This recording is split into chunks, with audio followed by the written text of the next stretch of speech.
आणि सुवर्ण खानदेश लँड्समध्ये आपल्या सर्वांचं स्वागत.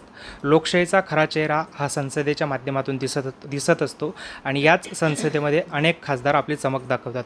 खरं तर पहिल्याच टर्ममध्ये संसदेत आपला ठसा उमटवणं हे प्रत्येक खासदाराला शक्य नसतं. मात्र जळगाव लोकसभेच्या खासदार श्रीमती स्मिताताई वाघ यांनी हे शक्य करून दाखवलं आहे. त्यांना नुकताच संसद रत्न पुरस्कार जाहीर झाला आहे आणि येत्या जुलै महिन्यात त्यांना दिल्लीत सन्मानित करण्यात येणार आहेत. आणि आज यानिमित्त आपण त्यांच्याशी संवाद साधतोय. ताईसाहेब, तुमचं सुवर्ण खानदेश लँड्समध्ये मनापासून स्वागत आणि आमच्या प्रेक्षकांच्या वतीने खूप खूप अभिनंदन. नमस्कार, खूप धन्यवाद तुमच्या सगळ्यांचे. ताईसाहेब, पहिल्यांदाच खासदार झालात, त्यानंतर आता नुकतंच संसद रत्न पुरस्कार जाहीर झाला आहे. खरं तर ही खूप मोठी उपलब्धी आहे. काय पहिली प्रतिक्रिया?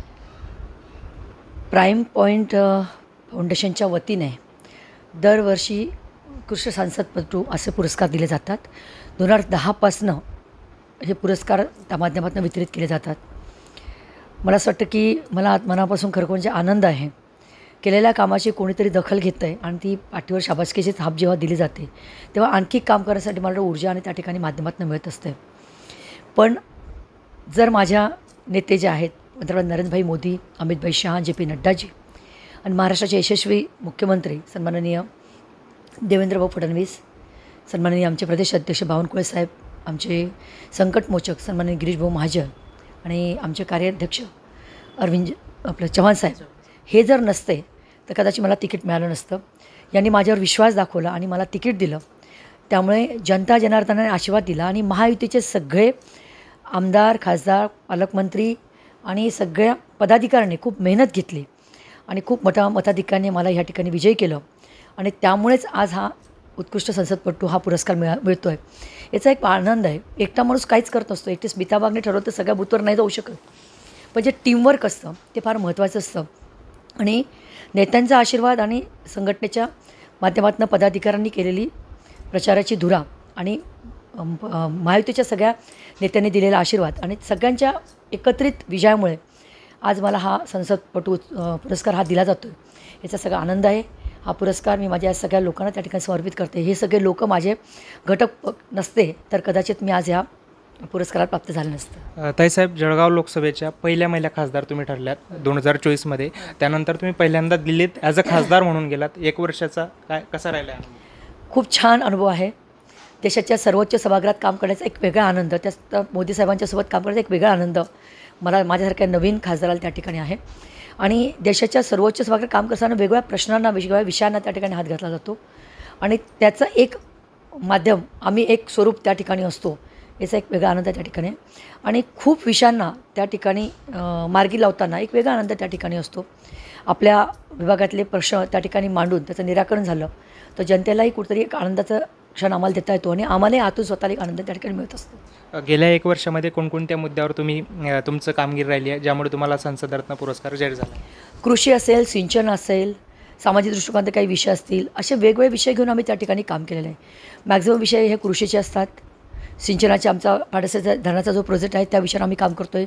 आपला तिसरा महत्त्वाचा विषय म्हणजे एअरपोर्ट आहे. आपल्याकडे सगळ्या प्रकारची कनेक्टिव्हिटी रेल्वेची आहे. नॅशनल हायवे आपले जवळपास सगळे पूर्ण झालेले आहेत. रेल्वेची कनेक्टिव्हिटी आपल्याकडे चांगली आहे. फक्त आपल्याला अडचण जी आहे ती एअरपोर्टची आहे. तोही विषय खूप चांगल्या पद्धतीने आम्ही पुढे नेला आहे. 3 मिटिंग आमच्या त्या माध्यमातून, आमच्या मंत्री महोदयांच्या माध्यमातून, मोहोळ साहेब आहे त्यांच्या सर्वात मिटिंग झाल्या. एअरपोर्ट अथॉरिटीच्या चेअरमनला मी भेटले. त्या माध्यमातून एक कमिटी ह्या ठिकाणी येऊन गेली. आपली जी आता बिल्डिंग आहे ॲक्च्युअल जी आहे ती खूप छोटी आहे. ती आपण एक्सपांड करतो आहे आणि नवीन बिल्डिंगचा आपण प्रपोजल त्या ठिकाणी दिलेलं आहे. तेही लवकरच मंजूर होईल आणि धावपट्टी आपण वाढवतो आहे. म्हणजे मोठी विमानं जर त्या ठिकाणी आली, कार्गो जर सुरू झालं तर आपल्या फळबाग ज्या आहेत, केळी असेल, अजून तत्सम म्हणजे हे सगळे विषय आपण आउट ऑफ ठिकाणी पटकन लवकर कमी वेळामध्ये नेऊ शकू आणि शेतकऱ्यांना एक चांगली संधी त्या ठिकाणी चांगली उपलब्ध होऊ शकेल की ज्या ठिकाणी चांगला भाव आहे त्या ठिकाणी ते माल घेऊन जाऊ शकतात. म्हणजे एअरपोर्ट फक्त प्रवाशांना ने न करता तर शेतीपूरक जे काही विषय आहेत त्यालाही त्याचा उपयोग होईल म्हणून आम्ही एअरपोर्टच्या सगळ्या विषयांमध्ये हात घातलेला आहे आणि त्याला चांगल्या पद्धतीने काम आपलं होतं आहे आणि यशही मिळतं आहे. मागील वर्षी लोकसभेमध्ये भाजपकडनं प्रतोत्पदी तुमची निवड करण्यात आली होती. यामध्ये 12 खासदारांचे 2 ग्रुप, त्यापैकी एका ग्रुपचं नेतृत्व तुम्ही करतायत. कसं योगदान राहिलं आहे? आता कसं असतं की भारतीय जनता पार्टीचे सगळ्यात जास्ती खासदार त्या ठिकाणी निवडून आले. तर एका माणसाला कंडक्ट करायचं म्हटलं ते पॉसिबल होत नाही. काही विषय असे असतात की मतदानाला जातात त्या ठिकाणी पक्षाचं संख्याबळ आपल्याला अपेक्षित असतं.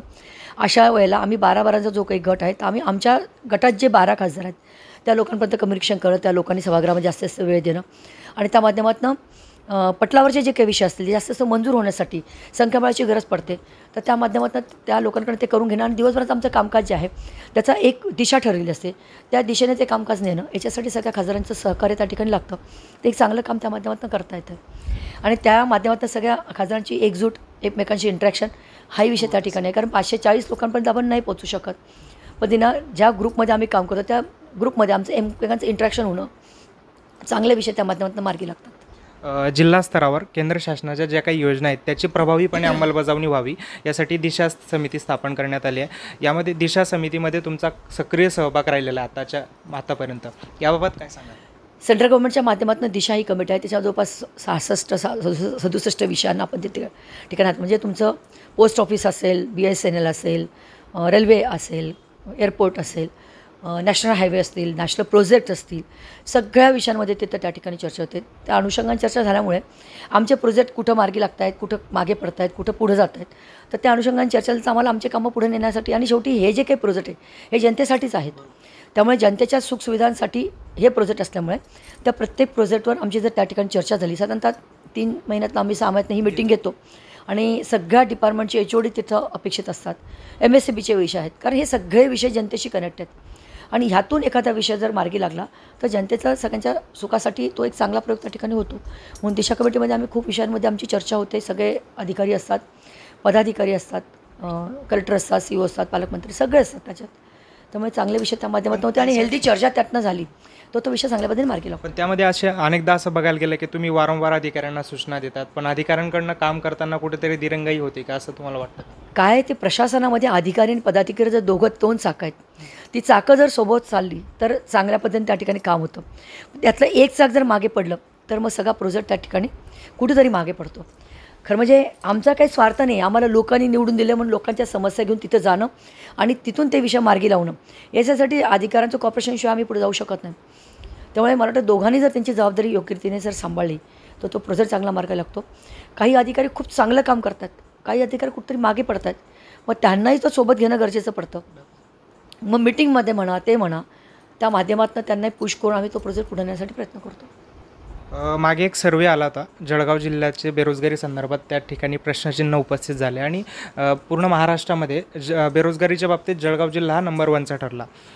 येत्या काळात तरुणांच्या रोजगारासाठी तुमच्या माध्यमातून नेमके काय प्रयत्न केले जातील?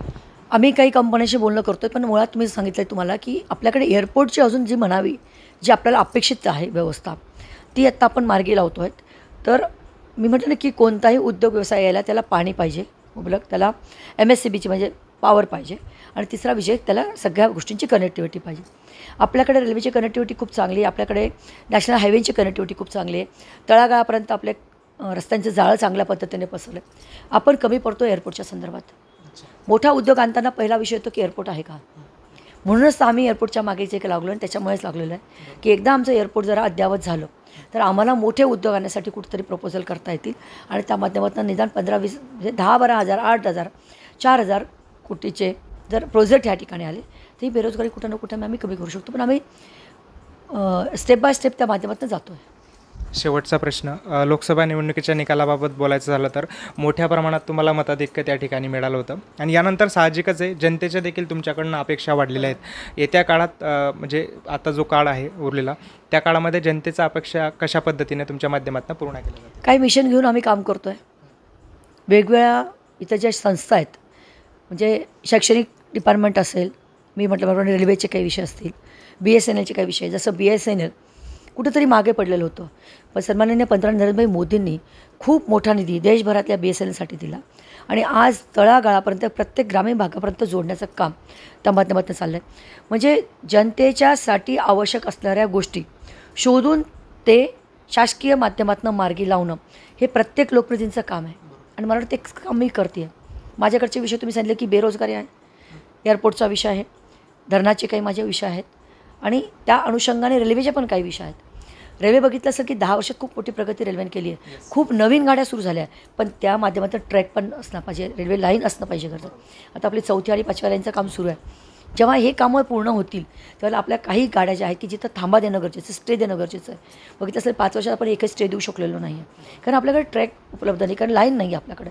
एखादी गाडी जेव्हा 2 मिनटाचा आपल्याला स्टे द्यावा लागतो त्यावेळेला तिथं ट्रॅकवर जागा तर पाहिजे गाडी थांबवायला.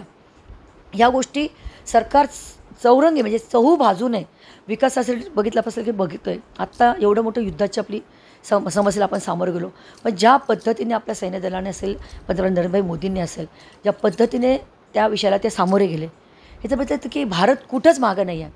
सगळ्या बाजूने विकास आपल्या मतात आहे, कारण आपण विकसनशील देशातले लोक आहोत.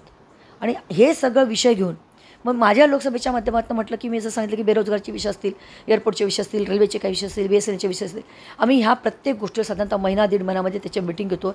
आम्ही झालेले प्रस्ताव कुठपर्यंत पोचले, का थांबले, कुठं अडचण आली आहे, या माध्यमातून पाठपुरावा करून तो प्रोजेक्ट पूर्ण करण्यासाठी 100% आम्ही प्रयत्नशील असतो. मला असं वाटतं की नुसतं जनतेत फिरून काम नाही होणार, नुसतंच प्रशासकीय अधिकाऱ्यांना बसून काम नाही होणार आहे, तर त्याचा समन्वय साधणं हे आमचं काम असतं. कारण जनता आणि सरकार यांच्यातलं दुवा म्हणून जर कोण काम करत असेल तर ते लोकप्रतिनिधी असतात. आणि ते लोकप्रतिनिधीची भूमिका मला असं वाटतं आम्ही जर चांगल्या पद्धतीने नाही निभवली तर जनताही नाखुश आणि सरकारही नाखुश. तर म्हणून मला असं वाटतं की हा समन्वय साधून आपल्या भागातले समस्या आणि आपल्या भागातले विषय सरकार दरबारी मांडून आम्ही ते सोडवतो. धन्यवाद ताईसाहेब, तुम्ही तुमचा अत्यंत महत्त्वाचा वेळ आमच्यासाठी दिला, त्यासाठी मनापासून आभार. तर ह्या होत्या जळगाव लोकसभा मतदारसंघाच्या खासदार श्रीमती स्मिताताई वाघ. त्यांनी आज आपल्यासोबत संवाद साधला आहे. त्यांना नुकताच संसदरत्न पुरस्कार जाहीर झाला आहे आणि त्यानिमित्त आपण त्यांच्याशी विशेष गप्पा केलेल्या आहेत. आणि तुम्हाला या मुलाखतीबाबत काय वाटतं हे कमेंट बॉक्समध्ये आम्हाला नक्की कळवा. तसेच सुवर्ण खानदेश लाईव्ह न्यूज हे आमचं यूट्यूब चॅनल कृपया सबस्क्राईब करा. धन्यवाद.